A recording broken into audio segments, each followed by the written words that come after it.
News now देखने वाले सभी दर्शकों का स्वागत है। आप देख रहे हैं हमारा हेल्थ शो और आप जानते हैं कि हेल्थ शो में हम कुछ स्पेशलिस्ट डॉक्टर्स को जो है वो दावत देते हैं और उनसे बात करते हैं उनके सब्जेक्ट के रिलेटेड बीमारियों के बारे में, इलाज के बारे में। तो आज हमने दावत दी है डॉक्टर भूमिका गुप्ता को, जो कि वैस्कुलर सर्जन है अंकुर मेत्रिका हॉस्पिटल के। आपका प्रोग्राम में बहुत बहुत स्वागत है। Thank you so much. एक बिल्कुल नया सब्जेक्ट वैस्कुलर सर्जन, जो शायद आम भाषा में हम कहें तो लोगों को बड़ा कम पता रहता है। तो सबसे पहले मैं थोड़ा सा ये चाहूँगा कि ये जो वैस्कुलर हमारा है उस पे थोड़ा सा आप पहले रोशनी डालें कि इंसान के शरीर में जो वैस्कुलर ऑर्गन्स हैं वो कुछ क्या है, थोड़ा सा बताएं। बेसिकली जो वैस्कुलर सिस्टम रहता है जी, वो कंप्राइज करता है हमारा जितना भी ब्लड वेसल्स हैं बॉडी में, including arteries, veins, capillaries and lymphatics.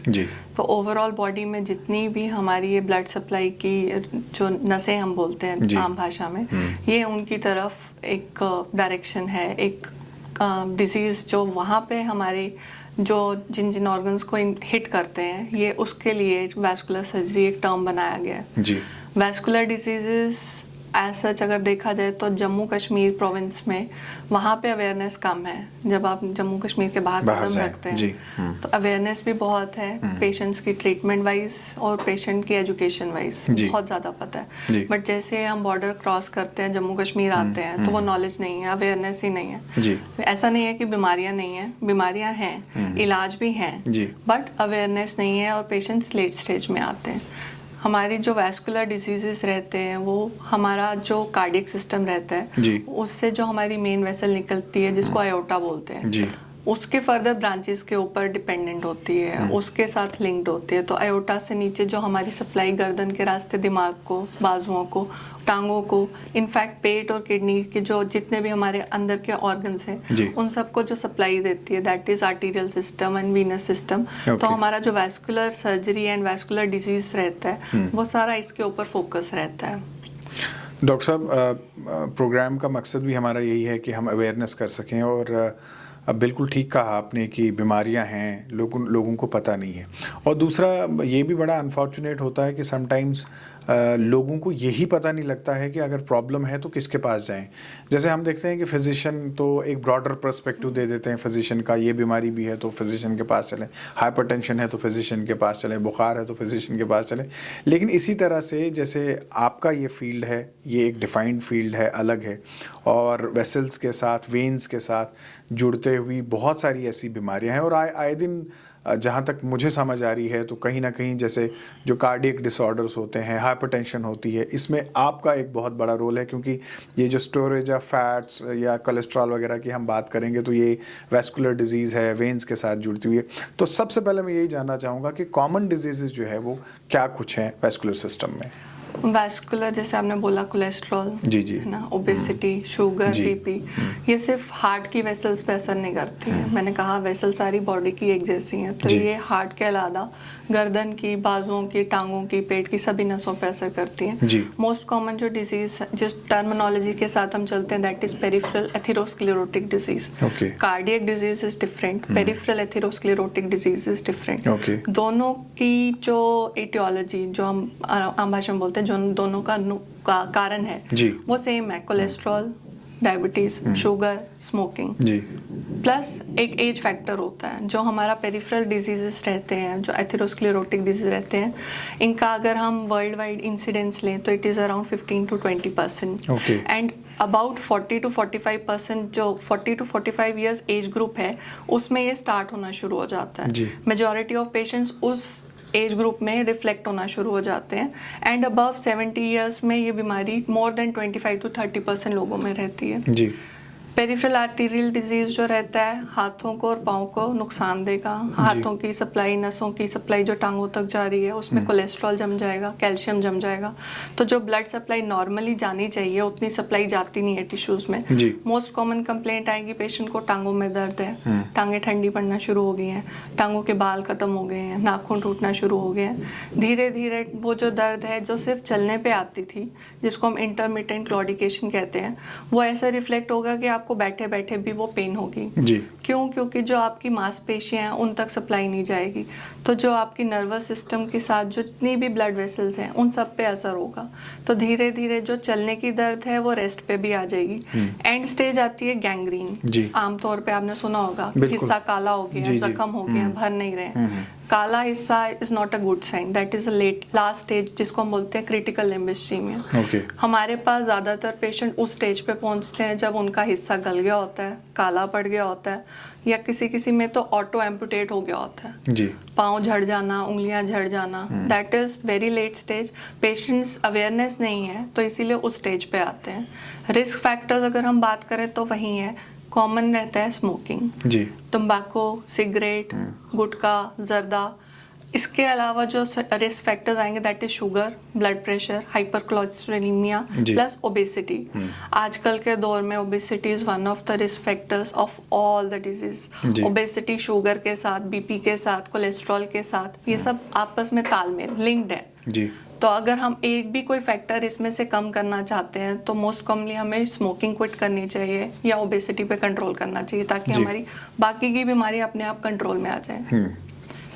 Doctor साहब, इसके अलावा जैसे अभी तक मैं समझ चुका हूँ, मुझे ये बताएं कि हमारी वेसल्स जो हैं वो ठीक रहें और ख़ासकर ये जो ब्लड की सर्कुलेशन है वो सही मेंटेन रहे।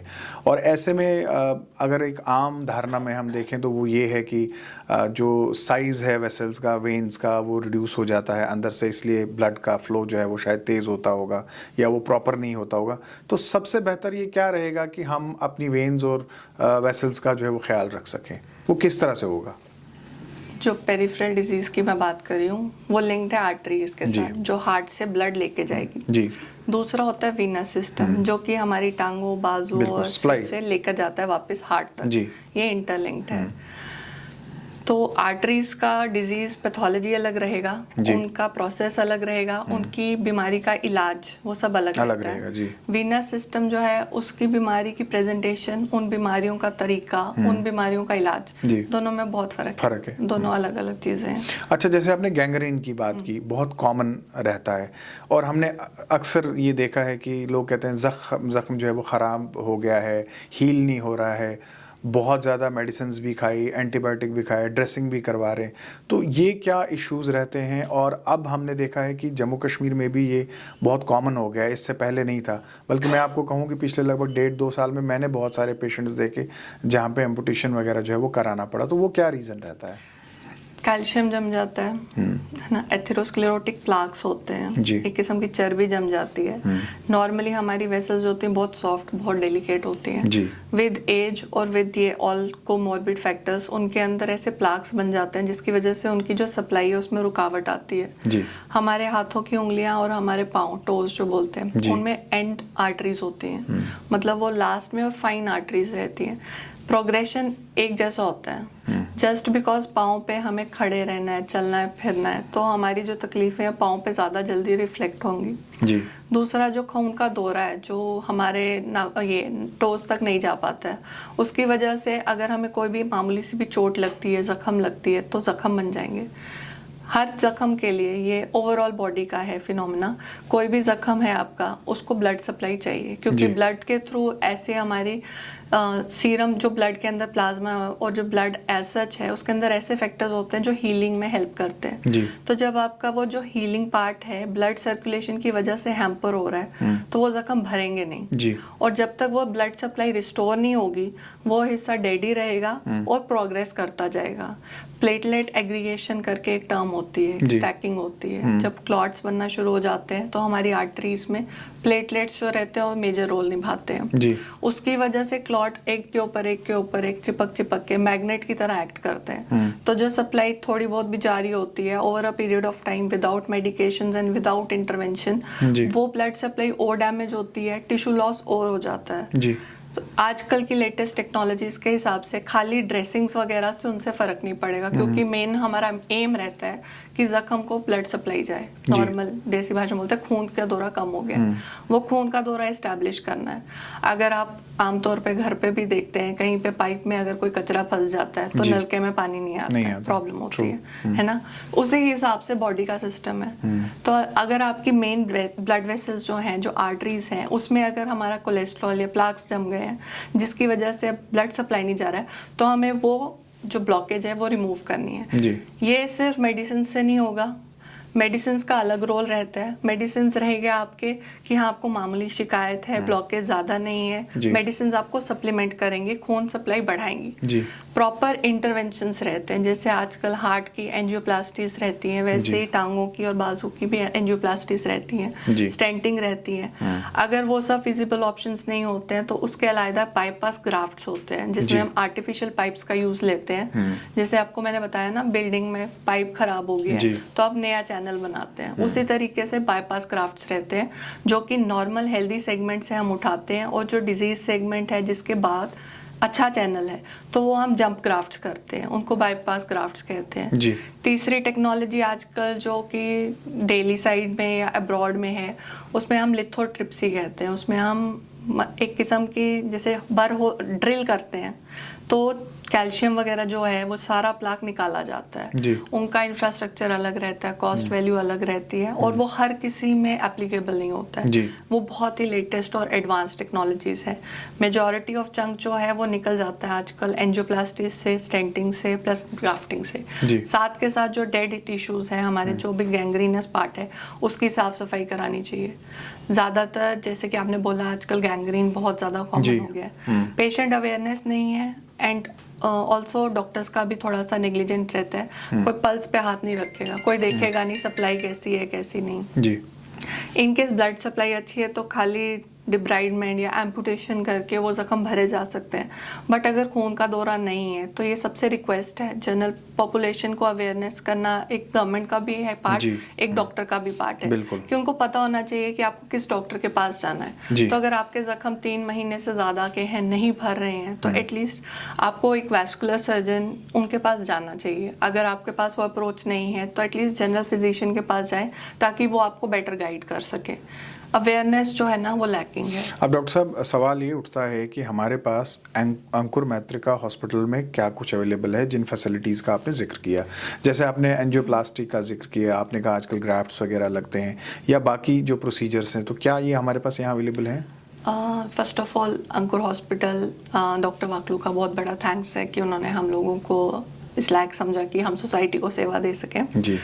अंकुर हॉस्पिटल में full 24 hour 24/7 cath lab facility available है, जिसमें एंजियोप्लास्टीज और स्टेंटिंग की जाती हैं। कैथ लैब हमारे पास 24/7 है। हमारे पास इंटरवेंट कार्डियोलॉजिस्ट अवेलेबल हैं। हमारे पास ये है जो आईसीयू फैसिलिटी है, जो हमारा एनेस्थीसिया पार्ट है, डॉक्टर रोहित वो कवर कर लेते हैं जी। और हमारे पास आईसीयू केयर भी अवेलेबल है। ये सारा एक ना मल्टी डिसिप्लिनरी अप्रोच रहता है। पेशेंट आएगा, असेस करेंगे, मेन इंपॉर्टेंट कंपोनेंट रहता है सीटी करवाने का। तो हमारे पास अंकुर हॉस्पिटल में सीटी की फैसिलिटीज भी अवेलेबल है, as well as ultrasound Doppler. तो हम ग्रेडिंग करते हैं, कौन सा पेशेंट है उसको किस हिसाब से ग्रेड करेंगे, क्या प्रॉब्लम लेकर आया, क्या क्या फर्दर मैनेजमेंट एक्शंस रहते हैं। सीटी करके हम ये देखते हैं कि ब्लॉकेज एक्चुअल में है कहाँ, उसका बेसिक सॉल्यूशन क्या है, क्या वो दवाई से ठीक हो जाएगा या फिर उसको कुछ करने की ज़रूरत है जी। आजकल जैसे मैंने कहा एंजियोप्लास्टीज का ट्रेंड है, तो हाँ हम लोग अंकुर हॉस्पिटल में एंजियोप्लास्टीज, एंजियोग्राम प्लस स्टेंटिंग की फैसिलिटीज़ रखते हैं। और ये मैं ऑडियंस को बताना चाहूँगी कि वो ये फैसिलिटीज़ अवेल भी कर सकते हैं जी। जो एट पार है आउटसाइड J&K टेरिटरी। ऐसा नहीं है कि सिर्फ जम्मू के बाहर ही इलाज है, जम्मू के अंदर रहते हुए भी हम इलाज प्रोवाइड कर सकते हैं, बट पेशेंट लैक कर रहे हैं कि उनको पता नहीं है। First of all Ankur hospital इतना अवेयर नहीं है लोगों को कि हाँ ये प्राइवेट हॉस्पिटल है, यहाँ पे सेटअप है। दूसरा पेशेंट एजुकेशन नहीं है उस हिसाब से। मैंने कहा लेट स्टेजेस पे आते हैं जब हम कुछ कर नहीं पाते हैं, बट फिर भी हमारी तरफ से अटेम्प्ट होता है कि पेशेंट जो है उसको बेनिफिट रहे, उसकी जो प्रॉब्लम्स है उसका हम सोल्यूशन कर दें। अंकुर हॉस्पिटल में as of now peripheral arterial diseases के लिए हमारे पास सभी फैसिलिटीज़ अवेलेबल हैं। ओपन ऑप्शंस जो मैंने कहा, ग्राफ्टिंग रहती है, क्लॉट्स बन जाते हैं, आर्टरीज में भी क्लॉट्स बन जाते हैं, टांगे सुन्न हो जाती हैं, बहुत पेन होती है, एकदम से फूल जाती हैं, आर्टेरियल क्लॉट्स बन जाते हैं, उसका इलाज भी हम कर सकते हैं जी। ओपन सर्जरीज भी रहती हैं और क्लॉट घोलने की दवाइयाँ जिसको थ्रोम्बोलिसिस कहते हैं, वो फैसिलिटीज़ भी हमारे पास अवेलेबल हैं। तो ऐसा नहीं है कि हमारे पास फैसिलिटीज़ की या इंफ्रास्ट्रक्चर की कोई कमी है। हाँ, पेशेंट अवेयरनेस नहीं है। पेशेंट्स हैं जो अभी जिनको अभी केयर की ज़रूरत है तो आएंगे हमारे पास, तो हम इलाज डेफिनेटली करेंगे। डॉक्टर साहब, इसी तरह से बहुत कॉमन है डायबिटीज़, हम देखते हैं कि बहुत सारे पेशेंट हैं, और उसी के साथ जुड़ता है डायबिटिक जो फुट डिजीज़ बहुत कॉमन हो गया है। अब हम गैंग्रीन की भी बात कर रहे थे और इसकी भी बात करेंगे। थोड़ा सा मैं ये जानना चाहूँगा इसके अर्ली सिम्टम्स क्या रहते हैं और what is the best time to consult doctor कि वो फिर बढ़ ना जाए। ओवरऑल अगर आप इंसिडेंस देखेंगे ना, तो every 1 in 10 person is diabetic world wide. India में 1 in 7, और इनमें से 15 to 25% डायबिटिक पॉपुलेशन ऐसी है जिनको डायबिटिक फुट अल्सर ये प्रॉब्लम आती है। डायबिटिक फुट अल्सर्स के मल्टी फैक्टर्स हैं। First of all diabetes itself, second जो आर्टीरियल जो मैंने कहा पेरिफेरल एथेरोस्क्लेरोसिस जो होता है डायबिटीज़ में कॉमन होता है क्योंकि उनमें कैल्शियम बिल्डअप की टेंडेंसी और प्लाक बिल्डअप की टेंडेंसी ज़्यादा होती है। तीसरा जो हमारा डायबिटीज़ है उसकी वजह से नर्वस सिस्टम इफेक्ट होता है जिसको हम पेरिफेरल न्यूरोपैथी बोलते हैं।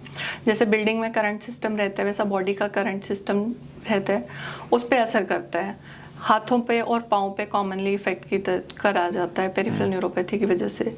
फोर्थ फैक्टर रहता है हमारा जो बोन्स है और जो मस्कुलोस्केलेटल सिस्टम है, with age and in diabetics वो थोड़ा सा वीक हो जाता है, कमज़ोर हो जाता है, हड्डियाँ पुर जाती हैं करके जो आम भाषा में बिल्कुल। तो 3-4 फैक्टर्स हैं जो कि एक किस्म का सर्कल बनाते हैं और डायबिटिक फुट अल्सर को ईजाद करते हैं। पेशेंट जो है उसको पेरिफेरल न्यूरोपैथी सबसे मोस्ट कॉमन जो सबसे पहले आएगी उसमें परेशानी पेरिफेरल न्यूरोपैथी करके आएगा। पाँव में झंझनाहट रहेगी, सुन रहेंगे, भारी रहेंगे, ज़मीन ठंडी है गर्म है नहीं पता चलेगा, पाँव जो चप्पल से बाहर निकल जाएंगे खुद ब खुद, वो पहला सिम्टम होता है और क्रिटिकल सिम्टम होता है। अगर पेशेंट उस स्टेज में आ जाता है तो नर्व कंडक्शन स्टडीज होती हैं, बहुत सारी स्टडीज होती हैं जिससे हमें पता चलता है कि कितना इम्पैक्ट है, फुट एट रिस्क है कि नहीं है। प्लस उसके साथ पेशेंट को एजुकेट किया जाता है, फुट केयर के बारे में बताया जाता है। बट अनफॉर्चुनेटली पेशेंट उस स्टेज पे नहीं आते। छोटी सी मामूली सी भी चोट लगेगी तो जस्ट बिकॉज पेशेंट को नर्वस सिस्टम की प्रॉब्लम है उनको पता नहीं चलेगा, नेग्लेक्ट हो जाएगी। वही जख्म बढ़ता बढ़ता ज़्यादा बढ़ जाएगा, न्यूरोपैथिक अल्सर्स की फॉर्म ले लेगा। वो जख्म नहीं भरेंगे, क्यों? क्योंकि उस पर प्रेशर डलता रहेगा, पेशेंट अवेयर नहीं है, उसको पता नहीं है, अंदर से अंदर मांसपेशियां और हड्डियों तक इम्पैक्ट हो जाएगा जो कि गंदी स्टेज पे पहुंच जाएगा। उसका इलाज जो है वो क्रॉनिक 6 months to 1 year तक इलाज चलता है।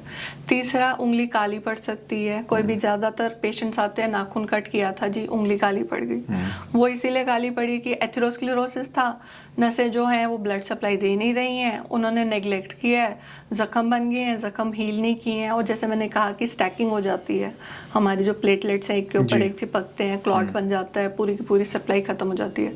तो वो लास्ट स्टेज आती है कि पेशेंट जो है उसकी उंगली काली पड़ गई है, जख्म भर नहीं रहा है। ये सारा भी डायबिटिक फुट केयर के अंडर आता है। पेशेंट्स को चाहिए कि एवरी डायबिटिक पेशेंट खास करके एटलीस्ट वंस अ ईयर वो अपना फुट केयर जो है फुट का एग्जामिन करा सकते हैं।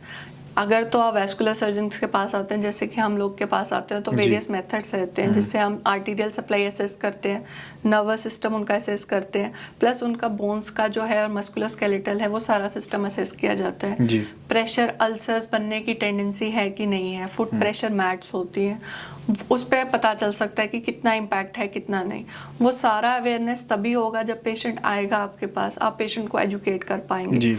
प्लस एड ऑन उस पे आगे की फुट केयर कैसे करनी है, ठंडा से गर्म सेक नहीं देना है, हीटर के पास पाँव नहीं रखने हैं, नाखून गोल के शेप में नहीं काटने हैं, प्लस डेली आपके फुट चेक करने हैं, नंगे पाँव नहीं चलना है, कहीं पे भी गर्म ज़मीन पे नहीं। कुछ पेशेंट्स हमने देखे हैं जो कि सन की हीट से ना थर्मल हीट से हीट बर्न्स लेकर आते हैं, नंगे पांव चले थे, मंदिर गए हैं या कहीं बाहर गए हैं, नंगे पांव गए हैं, पता नहीं चला है, दिन भर घूमते रहे, रात को आके देखा जख्म हो गया। That is part negligent on patient. तो वो सारा हम एजुकेट तभी कर पाएंगे और ट्रीटमेंट भी तभी कर पाएंगे जब पेशेंट हमारे पास आएगा। वो थोड़ा सा है। प्लस जो मैंने 15 से 25% चांस बताया डायबिटिक्स में, उसमें से majority 20% will land up into amputations. As vascular surgeon या एज पर एनी डॉक्टर, कोई नहीं चाहता है कि पेशेंट एट लॉस जाए। टिश्यू निकलना is drastic change in anyone's life. उसके ऊपर आपका टो एम्पुटेट होना is one of the mental factors जो मतलब मेंटल हेल्थ को अफेक्ट करता है। ऊपर से अगर आपका पाँव या टांग निकल जाती है, वो कितना साइकोलॉजिकल इम्पैक्ट करता है पेशेंट को, वो सिर्फ पेशेंट बता सकता है या उसके घर वाले। बट ये एजुकेशन प्लेटफॉर्म नहीं है, कहीं पर भी नहीं है कि हम पेशेंट को अवेयर कर पाए। जो पेशेंट मेरे पास आते हैं ओपीडी में, इनवेरिएबली डायबिटिक्स होते हैं, पीवीडी के पेशेंट्स होते हैं। अपार्ट फ्रॉम मेडिकल जो उनका ट्रीटमेंट चल रहा है या सर्जिकल पार्ट चल रहा है, एज अ डॉक्टर या एज अ सर्जन मैं बता सकती हूँ कि मेरा मेन एम रहता है कि मैं उनको फर्दर एजुकेट करूं ताकि उनको फर्दर डैमेज ना हो। प्लस उनकी फैमिली के लिए भी उनको बताती हूँ कि आगे आपने क्या प्रिकॉशंस लेने हैं, कैसे अवॉइड करना है। प्लस ये कह सकते हैं कि जैसे बचपन में गेम खेलते थे ना, चेन बनती है तो वैसे ही मेरा फोकस रहता है कि एटलीस्ट आपके पास एक पेशेंट आया है तो आप उसको एज पेशेंट, सिर्फ पेशेंट ना ट्रीट करें, उसको एज फैमिली मेम्बर ट्रीट करें। प्लस जो चेन निकलनी चाहिए कि जो आपका जितना भी मेडिकल लाइन है, जितनी भी अवेयरनेस आप क्रिएट कर सकते हो, वो लिंक हो जाएगी। तो खाली पेशेंट अवेयरनेस नहीं होता, वो आगे 10 बंदों को और बताएगा अपनी फैमिली में ये।